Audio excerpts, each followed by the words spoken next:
Alors l'Office de tourisme et des congrès du Saint-Quentinois affiche un bilan plus que positif pour l'année 2023, puisque ce sont plus de 119 000 visiteurs qui ont été accueillis à l'Office du tourisme, ce qui est à peu près équivalent. On retrouve les mêmes chiffres qu'avant le Covid.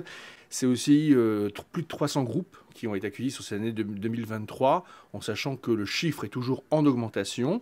Alors la clientèle est surtout une clientèle française à 80%, 20% clientèle européenne, principalement belge, néerlandaise et britannique.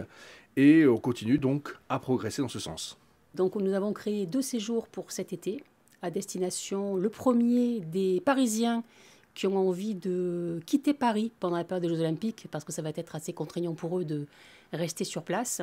Donc on les invite à venir découvrir Saint-Quentin sur un séjour 3 nuits et 2 jours, où ils vont pouvoir décompresser, découvrir la ville, mais également le parc des Champs-Élysées, la nature, loger dans des hébergements de très haute qualité, avoir des bons déjeuner et un accueil formidable.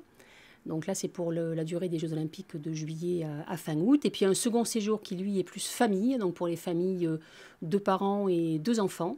Donc on leur propose de venir se mettre au vert à Saint-Quentin, vers les activités qui vont permettre à leur petit loulou de se dépenser plein d'énergie pour que la parent puisse se reposer le soir. Donc cet été, nous renouvelons les visites guidées de la ville de Saint-Quentin en train.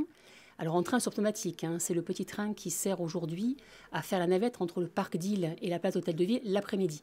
Mais nous utilisons le train le matin, le mardi et le vendredi matin, pendant la période de l'Olympic Park, à 10 heures, pour une visite guidée d'1 heure à peu près, de la ville de Saint-Quentin. Donc l'essentiel de Saint-Quentin, par un guide conférencier physique. C'est pas une bande son enregistrée, mais c'est quelqu'un qui est là au micro et qui explique la ville et qui répond aux questions, qui peut le faire en anglais, qui peut s'adapter aux différentes personnes qui sont dans le train.